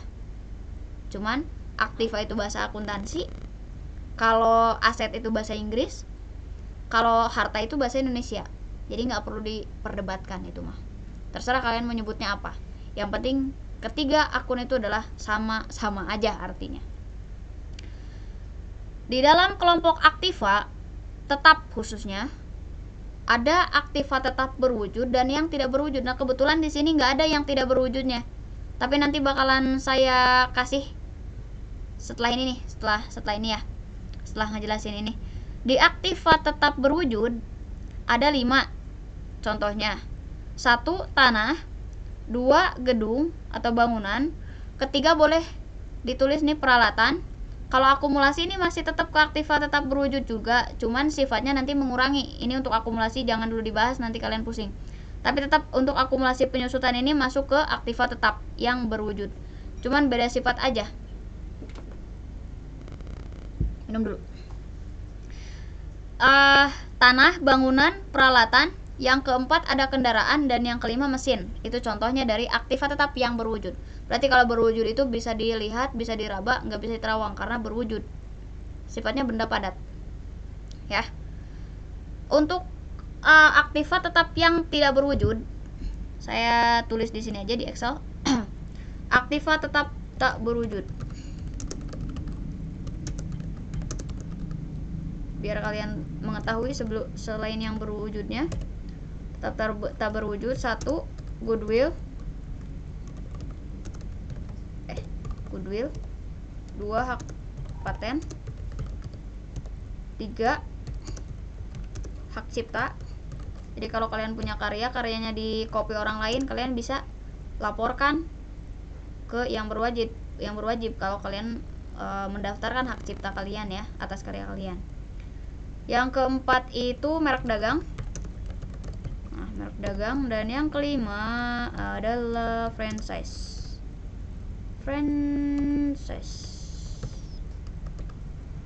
Nah, franchise seperti ini. Ini aktiva tetap tak berwujud. Jadi sifatnya itu harta yang sangat berharga tapi nggak ada wujudnya. Merek dagang, apa ada wujudnya? Enggak, cuman sebatas nama aja. Merek dagang apa contohnya? Ya saya, RR Entrepreneur. Hak ciptanya apa? Hak cipta misalkan ada video-video saya terus kemudian di-download dan di-upload ulang tanpa sepengetahuan saya. Kalau saya mendaftarkan hak cipta, berarti itu bisa dikenakan pasal yang berkaitan dengan hak cipta. Saya nggak paham hukum, cuman pada intinya ketika kalian mempunyai sesuatu yang berharga dan karya kalian dikopi oleh orang lain tanpa sepengetahuan kalian, apalagi sampai merugikan kalian, berarti itu bisa kalian laporkan. Ini kelima aktiva tetap yang tak berwujud, seperti itu. Oke, lanjut ke nama akun selanjutnya. Tadi setelah aktiva tetap tak berwujud, ini berwujud dan yang tadi tak berwujud, berarti ada other asset di sini. Ada other asset itu berarti aset lain-lain daripada aset yang ada di atas ini. Berarti ini tuh other asset tuh nggak masuk mana-mana lah intinya. Boleh akun apa aja. Yang penting tergantung kebijakan perusahaan kalian masing-masing. Mau memasukkan akun lain-lain tuh akun apa aja. Ini di sini ada biaya organisasi. Biaya organisasi ini masuk ke aktiva kenapa? Karena ya merupakan biaya yang dibayar di muka contohnya. Untuk biaya organisasi tapi dimasukin ke other asset. Boleh ke aset lancar, boleh. Ke other asset boleh, tergantung kebijakan kalian sendiri. Yang kedua, ada liabilities atau kewajiban. Ya. Nanti kalian boleh dibaca secara rincinya ke bawah. Dan untuk cara membacanya secara umum yaitu dimulai dari sini. Ini aset. Berarti kan kelompoknya dari mulai pokoknya yang berawalan nomor 1 berarti itu aset. Sampai terakhir yaitu 141. 14 ini. Sampai sini. Untuk liabilities kewajiban berarti sampai sini, sampai akhir ini. Untuk ketua bidangnya bisa dibaca di sini ya. Ini bahasa Inggrisnya, ini bahasa Indonesianya. Bisa difahami? Begitupun dengan selanjutnya sampai akhir. Sampai itu aja ya. Bisa difahami guys? Untuk cara membaca nama akun? Bisa, Kak. Bisa. Untuk pemahaman nama-nama akun? Oke, mantap guys. Untuk pemahaman nama-nama akun nanti kita seiring berjalannya waktu bakalan bisa memahami. Pada saat apa? Pada saat penyusunan jurnal. Jadi kalian jangan khawatir.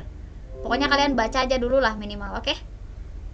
Kalau udah baca, kalian kenal, berarti nanti sisa memahami aja. Untuk pemahamannya kapan? Santai. Bakalan saya jelasin juga satu persatunya nanti. Setelah kita memasuki proses pembuatan jurnal. Sekalian kenalan kita. Oke. Sampai situ aja kayaknya dulu untuk pertemuan malam ini. Ada yang mau ditanyain? Soalnya panjang banget ya ternyata. Aduh. Masih. Tapi boleh satu lagi deh. Satu yang wajib dihafal sebelum ke jurnal umum. Kasih bekal dulu. Karena untuk akun udah tadi. Nah, saya kasih saldo normal akun. Coba di minum dulu boleh. Makan dulu boleh. Biar apa? Biar fresh. Karena ini harus wajib dihafal. Wajib dihafal. Tapi tenang. Selalu ada jalan menuju kemudahan. Silakan. Diremas-remas dulu jarinya karena saya pun juga pegel ya. Oke. Jangan lihat ke sini lah ya. Jangan lihat ke sini.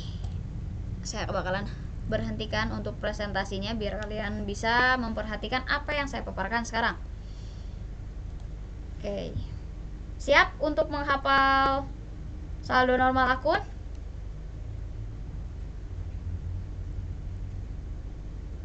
Siap guys? Siap, Kak. Siap, oke. Siap, Kak. Seperti yang sudah saya paparkan tadi, kalau untuk siklus akuntansi nggak apa-apa lah sambil berjalan aja ya tahapan-tahapannya. Cuman ini untuk pertemuan selanjutnya kita kan bakalan menyusun jurnal umum. Oke. Nah, pada saat menyusun jurnal umum ada hal-hal yang perlu kalian hafal. Ada hal-hal yang perlu kalian pahami. Untuk apa? Untuk diterapkan nanti pada saat penyusunan jurnal umum. Oke. Yang pertama, harus bisa menganalisa transaksi. Menganalisa transaksi nanti di pertemuan selanjutnya. Karena harus langsung melihat pertemuan selanjutnya tanggal berapa. Nanti kita hari Sabtu. Kan kami Sabtu. Berarti tanggal berapa? 6, 7. 8. Tanggal 8 kita libur. Kenapa? Karena saya ada ziarah dulu. Ada ziarah ke daerah Pangandaran, ke Pamijahan bareng anak-anak pesantren. Dan nggak wajib sih, cuman ya harus ikut aja gitu ya. Karena momen awal tahun biasanya suka ziarah. Jadi saya mohon izin untuk hari Sabtu nggak bisa masuk lagi. Nanti kita ketemu di hari apa nih tuh? Hari Kamis depan ya. Sekalian saya minta izinnya sekarang. Diizinkan? Izinkan, Kak. Iya, Kak. Ya. Oke. Sekali lagi, untuk pembuatan jurnal umum yaitu harus mampu menganalisa transaksi. Cara menganalisa transaksi nanti harus ada contoh transaksinya dulu ya. Itu nanti di pertemuan selanjutnya aja kalau untuk menganalisa transaksi. Yang kedua, hafal klasifikasi akun. Hafal klasifikasi akun tadi sudah kenalan kebetulan ya dengan nama-nama akun dan sudah dihafalkan juga ke 5 kelompok akun, minimal hafal 5 kelompok akun. Yang ketua-ketuanya tadi, yang Nur Afiani, Indah, dan Yani, sama Anggi, sama siapa lagi satu lagi? Ya itulah ya, 5 kelompok akun, 5 ketua akun. Untuk anak-anaknya sambil berjalan pasti hafal. Yang ketiga, untuk bisa menyusun jurnal umum kita harus memahami saldo normal akun. Saldo normal akun berfungsi untuk apa? Berfungsi untuk menentukan debit atau kredit. Suatu akun yang terlibat dalam suatu transaksi kita harus tentukan diamnya di mana dia tuh, di debitkah atau di kreditkah ya. Penentuan debit kredit nggak bisa semena-mena kita tentukan tanpa adanya aturan. Kalau tak beraturan berarti itu bukan akuntansi, karena akuntansi itu berkaitan langsung dengan aturan baku. Berarti kalau aturan baku itu yang general, yang umum, yang dipakai oleh seluruh dunia. Meskipun kita pakai bahasa Indonesia, bahasa Inggrisnya pun ada kalau kita mau mempelajari ya. Yang pertama, sekarang kita masuk ke hafalan saldo normal akun. Kita sepakati ya, saya selalu menggunakan metode 5 jari untuk penerapan hafalan saldo normal akun. Siapkan 5 jari kalian. 5. Benar kata orang. Siapa begitu? Aduh. 5 jari ya, untuk 5 akun. Akun yang pertama, harta. Kedua, kewajiban. Ketiga, ekuitas. 4, pendapatan. Dan yang kelima, beban. Beban dalam akuntansi, bukan beban keluarga. Dicoba dulu. Jari kalian sudah tepat belum bahwa jempol itu adalah harta, telunjuk adalah apa tadi? Kewajiban. Jari tengah merupakan ekuitas. Yang keempatnya pendapatan, dan yang kelima kelingking adalah beban. Sudah bisa? 5 jari 5 akun bisa? Ayo, mana Bisa, Kak. tangannya? Onin kameranya, onin. Di sini kayaknya jaringan saya yang ini, yang lemot nih. Soalnya kalian kan on cam kan? Tapi di saya nggak muncul. Yang penting kelihatan aja lah. Kelihatan 5 jari 5 akun. Oke, sudah bisa?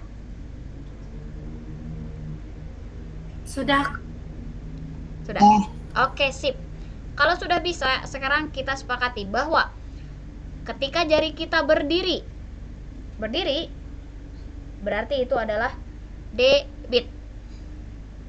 Kalau jari kita duduk atau merungkup seperti ini, atau tunduk atau duduk lah, ada berdiri ada duduk lah ya ibaratnya, itu merupakan kredit. Kalau berdiri debit, kalau duduk kredit. Sepakat?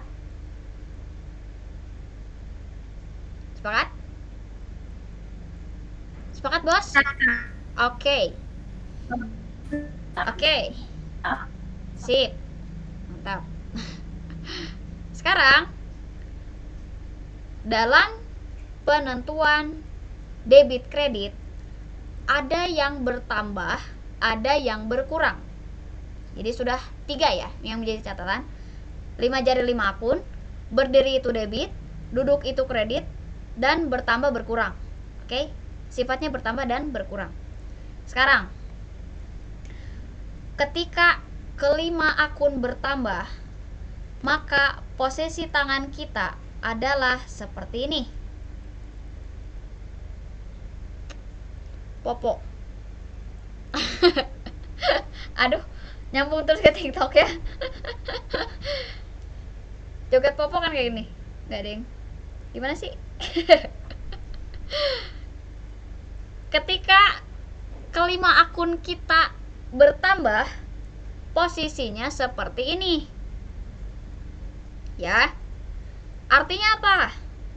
Artinya ketika harta bertambah, nih yang pertama harta, karena berdiri berarti harta bertambah di debit. Oke, itu satu.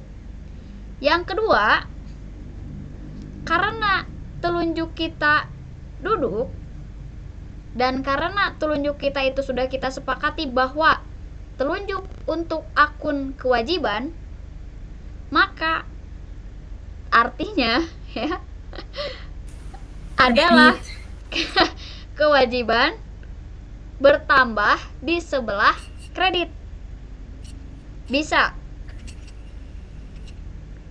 Bisa dipahami?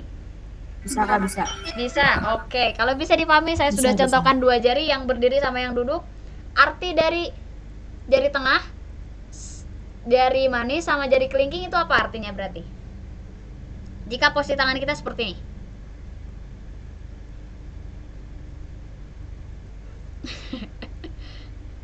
Ayo, siapa yang bisa nyebutin? Bertambah di debit. Apa Amanda? Apa? Ekuitas bertambah di kredit. Oke, tapi ini jangan dulu bahas anggotanya, kita bahas ketua-ketuanya dulu. Ketuanya dulu. Ketua kita kan tadi ada 5. Ada harta, ada kewajiban, ada ekuitas, pendapatan, sama beban. Oke? Nanti anggota-anggotanya itu bisa mengikuti dia. Bisa mengikuti. Yang terpenting ketuanya dulu. Mau kemana arahnya? Itu kan mau di debit kah, mau di kredit kah? Oke, saya contohkan dulu. Karena jempol ini berdiri, artinya adalah harta bertambah di debit. Untuk ini, kewajiban bertambah di kredit. Untuk ini, ya, jari tengah, kewajiban, ekuitas bertambah di kredit. Untuk jari manis, artinya adalah pendapatan bertambah di kredit. Yang terakhir, kelingking, itu beban keluarga bertambah di debit. Jadi yang bertambah di debit ada 2 ya. Bertambah di debit adalah harta sama beban aja. Sisanya untuk yang ketiga akun apa? 3 akun itu kewajiban, ekuitas, sama pendapatan. Ketika bertambah wajib di sebelah kredit. Mantap. Siapa yang bisa metode ini untuk 5 akun yang bertambah? Cung. Saya. Silakan, sok. Semua kebagian, guys. Semua kebagian. Siapa dulu? Siapa dulu? Anggi dulu, boleh. Harta bertambah di debit, Ya, kewajiban bertambah di kredit, ekuitas bertambah di kredit, pendapatan bertambah di kredit, beban bertambah di debit. mantap. Siapa lagi, Cung? Saya Kak. Boleh, Mudrika silahkan. Bertambah di debit. Habis itu kewajiban bertambah di kredit. Oke, Ekuitas bertambah di kredit. Pendapatan di kredit. Beban di debit. mantap. Siapa lagi, Cung? Saya Kak. Silahkan, Elivia, Elif. Jadi aset itu kalau bertambah di debit, Oke, terus kewajiban bertambah di kredit, mantap. modal atau ekuitas bertambah di kredit, Sip. pendapatan di kredit, terus yang terakhir beban bertambah di debit. Lanjut. Siapa lagi? Nurafiani, coba Nurafiani dulu nih. Saya, Kak. Sok, silakan. Boleh. Harta bertambah di debit, Oke. kewajiban bertambah di kredit, Mm-mm. ekuitas bertambah di kredit, Mm-mm. pendapatan di beban bertambah di debit. Oke, mantap. Udah betul? Ya. Lanjut, siapa lagi? Ayo. Cung, show your apa ya? Your competition. Kompetensi. Yuk, Aku Kak. tunjukkan kemampuanmu, guys. Iya. Sok, silakan. Indah. Boleh. Harta di kredit, Oke. ekuitas bertambah di kredit, Mantap. pendapatan bertambah di kredit, beban bertambah di debit. Mantap. Mau lanjut lagi siapa, Cung? Sampai habis. Saya Kak. Boleh. Siapa saya tuh? Namanya? Salsabila saya. Salsabila Harga pertama di Aziza. debit. Silakan. Oke, mantap. Harga pertama di debit. Bukan harga, harta. Kewajiban pertama di kredit. Oh, harta. Oh ya salah. Harta. Yang kewajiban bertambah di kredit, Oke. ekuitas bertambah di kredit, beban bertambah di debit. Oke, alhamdulillah. Masih ada yang belum bisa nggak? Siapa yang belum bisa, Cung? Nggak boleh malu. Kalau belum bisa, kita ajarin sampai bisa. Bukan kita, saya ajarin sampai bisa. Ada yang belum bisa? Atau semuanya paham? Kalau semua paham, jawab paham. Paham, Kak? Paham, Cikgu? Mantap.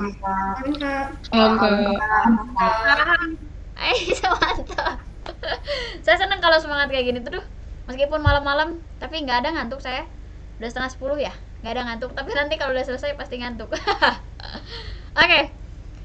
Paham, Cikgu, gitu ya. Oke, paham semua?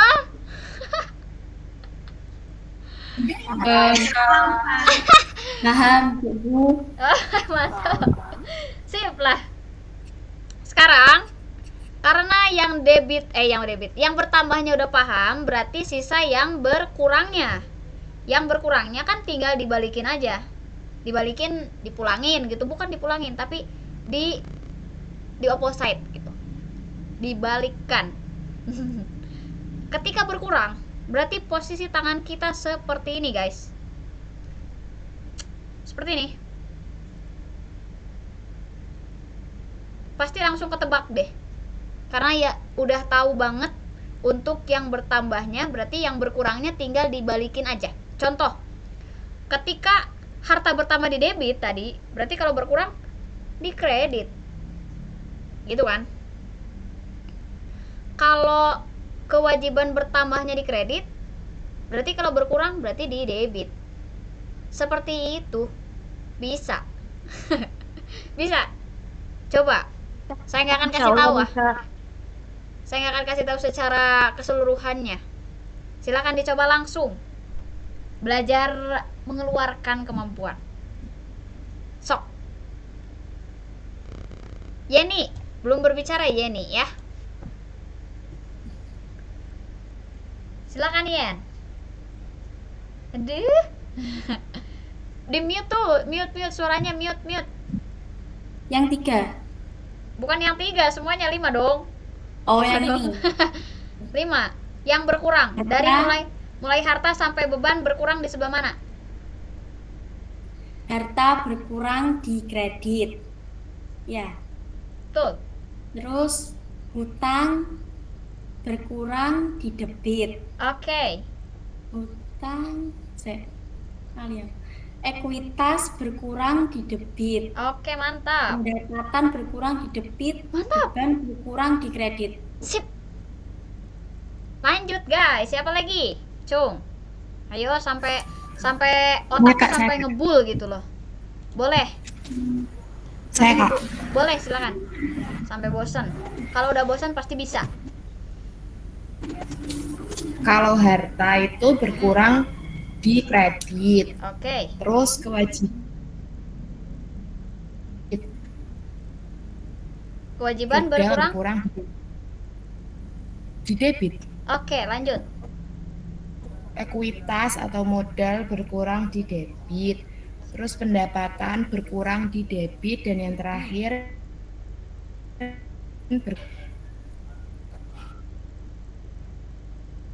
Putus-putus suaranya.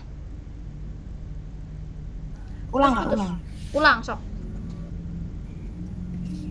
aset berkurang di kredit, kewajiban berkurang di debit, ekuitas atau modal berkurang di debit, terus pendapatan berkurang di debit, dan yang terakhir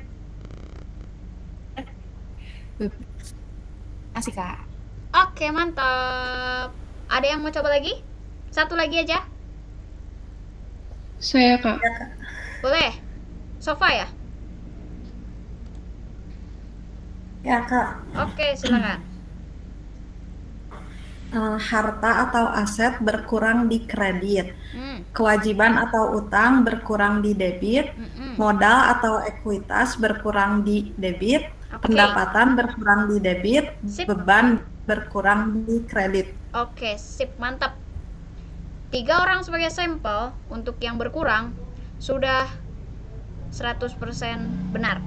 Tanpa ada keceletot ya, kalau kata bahasa Sundanya. Tanpa ada kesalahan.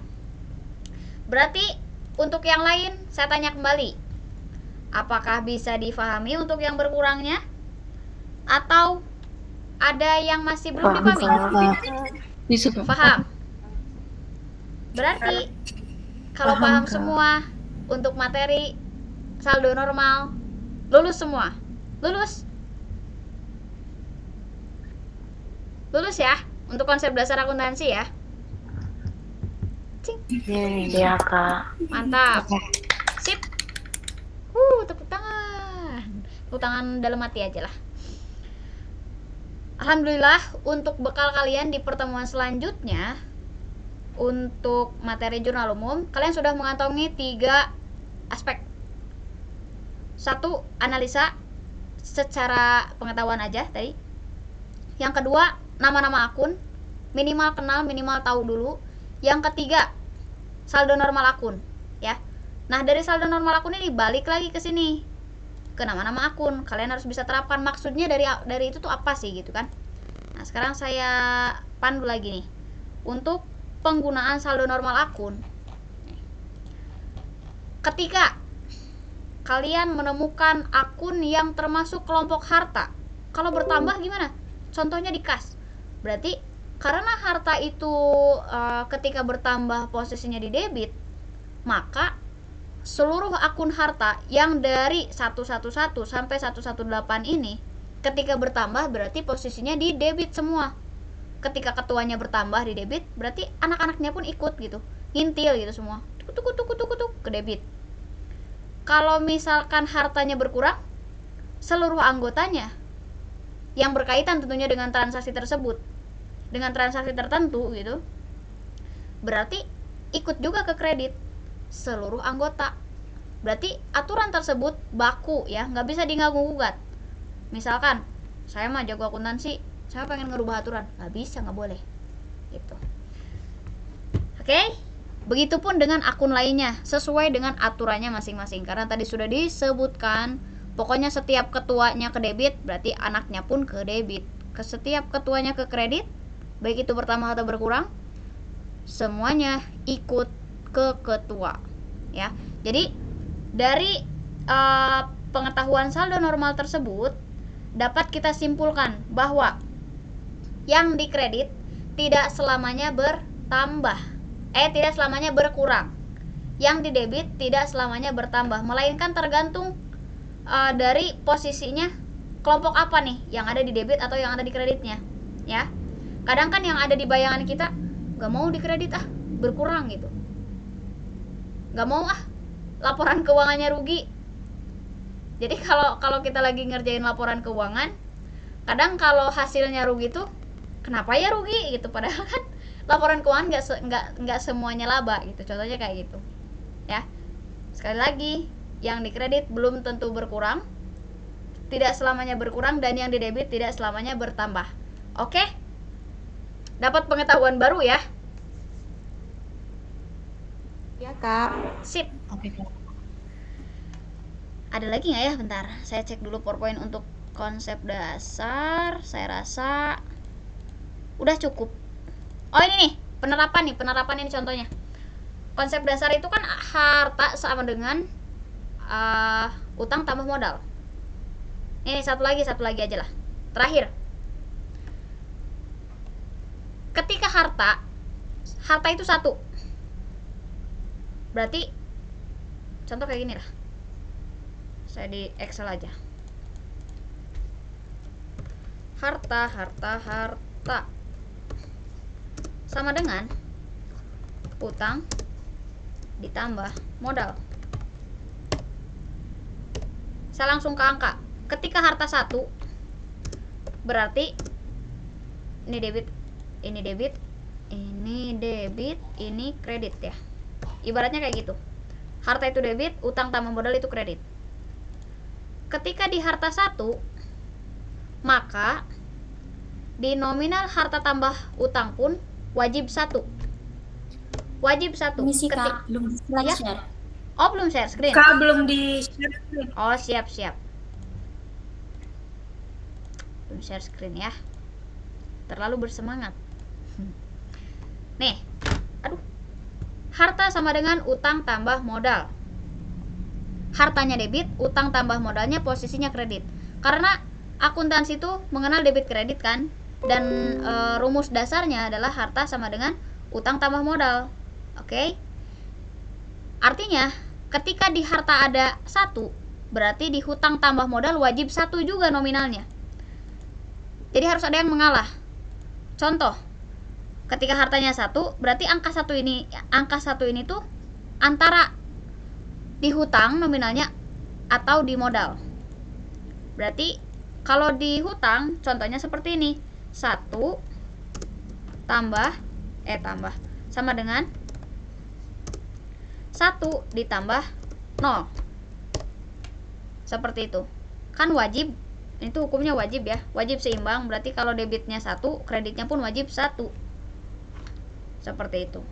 Kemudian artinya kalau wajib 1-1, kalau wajib seimbang, berarti harus ada sesuatu yang kosong dan harus ada sesuatu yang isi. Ataupun kalau mau isi keduanya pun wajib 1 tetap nominalnya. Saya contohkan lagi. Kalau mau isi dua-duanya, ketika harta 1 nominalnya, berarti bisa aja posisinya seperti ini. Hutangnya 0,5 tambah modalnya 0,5. Berarti kan nggak mengganggu gugat. Hartanya tetap 1 di debit, di kreditnya pun tetap 1. Ada juga yang posisinya seperti ini, ketika di hartanya 1, misalkan di hutangnya 0,3, modalnya 0,7. Sama-sama aja kan? Yang berbedanya adalah pos dari hutang dan modal. Artinya apa? Jadi dalam satu rangkaian ini tuh ada arti di balik arti gitu. Ada makna di balik makna. Terus aja akuntansi itu nggak ada habisnya. Ada sih habisnya kalau kita udah selesai belajarnya ya. Sekarang contoh di sini. Harta sama dengan utang tambah modal. Jadi ketika kita punya hutang, artinya kita punya harta. Ketika kita punya uang sendiri yang dialokasikan sebagai modal, berarti kita punya harta, gitu artinya tuh. Jadi hutang itu kalau di perusahaan adalah harta. Oke? Karena apa? Karena itu digunakan untuk operasional perusahaan. Hutang itu nantinya kan berupa kas. Kas itu untuk apa? Untuk menjalankan operasional perusahaan. Seperti itu. Jadi ketika perusahaan ingin besar, pasti utangnya juga, nggak pasti sih, cuman pasti punya utang. Nggak ada perusahaan yang nggak punya utang. Selanjutnya di sini, biar lebih paham lagi, kita masuk ke contoh soal. Contoh soalnya ada di PowerPoint. Ini. Chris Clark membuka rekening di bank sebesar 50 juta sebagai modal awal perusahaan salon Clark. Susah sebutnya. Jawabannya, pengaruh transaksi ini adalah kenaikan aset berupa kas di bank, dan untuk menyeimbangkan maka pada sisi kanan, yaitu modal Tuan Clark, juga meningkat. Jadi di kanan tuh debit ya. Kemudian di sini ada harta sama dengan kewajiban tambah modal. Gini deh. Ke sini aja biar jadi ketutup, pindahin ke sini biar lebih ini ya, leluasa ngetiknya. Set. Loading banget. Waduh. Ya, kenapa ya? Udah di sini aja lah. Ulangi. Jadi pada intinya, ketika hartanya 1, berarti harus ada yang mengalah salah satu ya. Kenapa di sini yang diisinya adalah modal? Ya, ada kas 50 juta. Karena apa? Karena ada membuka rekening. Berarti kalau membuka rekening itu pasti buka tabungan. Kalau buka tabungan pasti di situ ada uang, ya. Uang 50 juta untuk membuka rekening perusahaan. Jadi antara uang perusahaan dengan uang pribadi pemilik itu dipisah. Nggak boleh disatukan kecuali kalau kita belum berbadan hukum. Kalau perusahaannya mau maju, otomatis keuangan perusahaan dengan keuangan pribadi itu wajib dipisahkan. Jadi bukan uangku lagi kalau sudah beda rekening. Uangku, uangmu. Tetap kayak gitu sih. Cuman pemisah antara keuangan atau pencatatan itu wajib dipisah.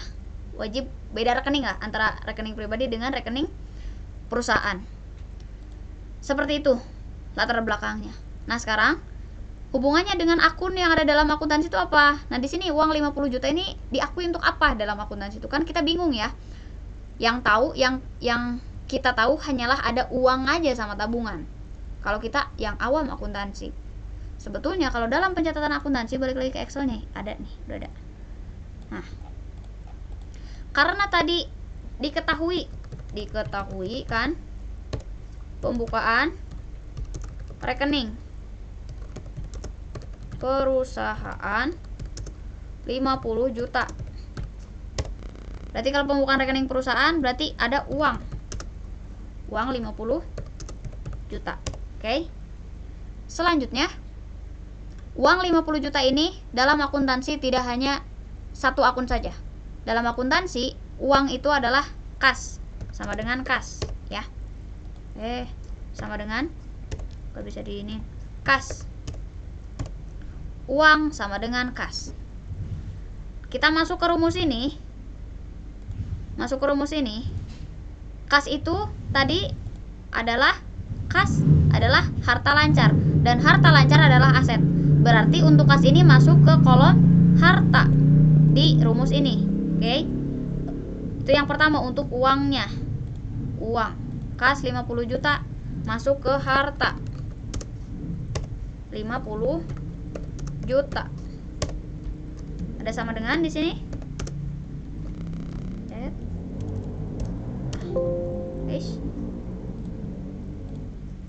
Aduh. Sama dengan hutang atau kewajiban ya. Hutang atau kewajiban sama aja, ditambah ekuitas atau modal. Ekuitas atau modal bebas lah bahasanya. 50 juta tadi uangnya udah diketahui. Oke, adalah harta ya. Kas adalah harta. Berarti 50 juta di harta itu sudah baku, nggak bisa dirubah lagi. Sekarang permasalahannya yang ada di kredit. Kita harus tentukan di pos mana ya, pos utang atau ekuitas. Kalau di persamaan dasar akuntansi, ketika uangnya itu milik pribadi, maka masuk ke ekuitas. Tapi kalau uangnya dihasilkan dari hasil pinjaman, maka itu masuk ke utang.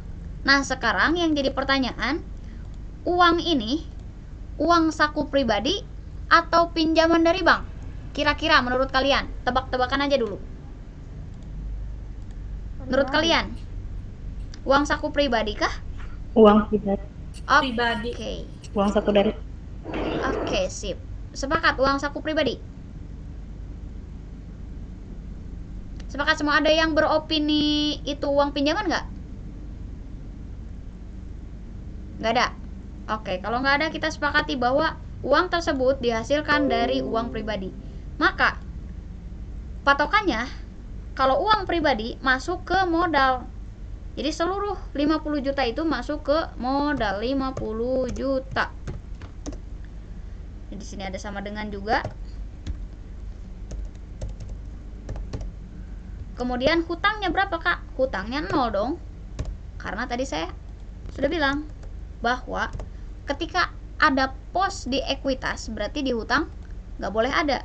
Kalau di pos ekuitasnya keseluruhan, seluruhnya berarti di sini kan uang saku pribadi full ekuitas. Full uang saku pribadi. Jadi masuknya ke ekuitas semua 50 juta. Kecuali misalkan pinjamannya 10 juta, uang saku pribadinya 40 juta. Maka di sini 50 juta sama, kalau misalkan pinjamannya 10 juta ya, berarti di hutangnya 10 juta. Kemudian di ekuitasnya 40 juta. Nah, itu maksudnya dari 1 sama dengan 1 ini tuh seperti ini. Bisa difahami? Bisa, Kak. Mantap. Alhamdulillah. Kalau bisa difahami, itu mah konsep dasar aja. Konsep dasar tuh berarti kan latihan untuk analisa dasar. Nanti selanjutnya ada kejutan-kejutan lainnya lagi. Oke. Di pertemuan ketiga berarti. Ya, segitu aja dulu berarti untuk materi pertemuan hari ini. Alhamdulillah sudah selesai. Dari mulai pengertian sampai ke rumus yang tadi. Udah bahas saldo normal, udah bahas analisa, udah bahas nama-nama akun. Sekarang sesi tanya jawab. Apakah masih ada yang ingin ditanyakan? Karena udah dari tadi juga udah tanya jawab ya. Apakah ada yang ingin ditanyakan lagi atau tidak? Atau sudah jelas? Enggak, sudah jelas. Sudah jelas. Yang lain? Kalau mau bertanya boleh. Boleh. Sudah cukup, Kak. Sudah cukup. Sudah. Oke. Yang lain? Sudah cukup juga. Kalau Cukup, sudah cukup, mantap. Alhamdulillah. Kalau sudah cukup, berarti untuk pertemuan kedua ini dinyatakan selesai. Sampai bertemu di pertemuan selanjutnya di Kamis depan di jam yang sama 19.30 waktu Indonesia Barat. Saya ucapkan terima kasih yang sebesar-besarnya kepada rekan-rekanku, adik-adikku dan juga kakakku yang sudah bersemangat banget ya. Semangat banget untuk mengikuti kelas ini sampai akhir. Saya ucapkan terima kasih banyak pokoknya. Saya sangat apresiasi. Kalau bisa 4 tangan deh ya. Itu aja paling dari saya. Mudah-mudahan bisa diaplikasikan dan bisa bermanfaat sih tentunya, baik itu di dunia kerja nantinya, di dunia perkuliahan. Kalian jangan putus asa, pokoknya belajar akuntansi itu ya pasti ada jalan menuju jago akuntansi. Nggak ada yang nggak mudah. Semuanya mudah kalau kita ingin belajar. Itu aja paling dari saya. Kalau misalkan tidak ada lagi yang ingin ditanyakan, saya pamit undur diri untuk malam ini. Mudah-mudahan di hari Kamis depan nggak ada halangan. Sampai selanjutnya nggak ada halangan lagi. Dan saya minta izin sekali lagi untuk hari Sabtu tanggal 8 saya nggak akan bisa masuk karena saya udah daftar untuk ikut ziarah ke daerah Pangandaran tuh Tasik, daerah Pamijahan di sana kan ya. Seperti itu, mohon diizinkan ya. Diizinkan ya. Iya, Kak. Alhamdulillah. Terima kasih banyak. Baik. Aduh, berat banget mau pamit. Tapi harus pamit ya, udah malam. Saya pamit undur diri. Wassalamualaikum warahmatullahi wabarakatuh. Sampai jumpa di pertemuan selanjutnya. Dadah. Waalaikumsalam. Terima kasih. Siap, sama-sama. Ya, untuk absensi nanti saya rekap dulu. Kemudian untuk materi saya kirimkan ya. Oke? Siap, Kak. Siap. Izin live.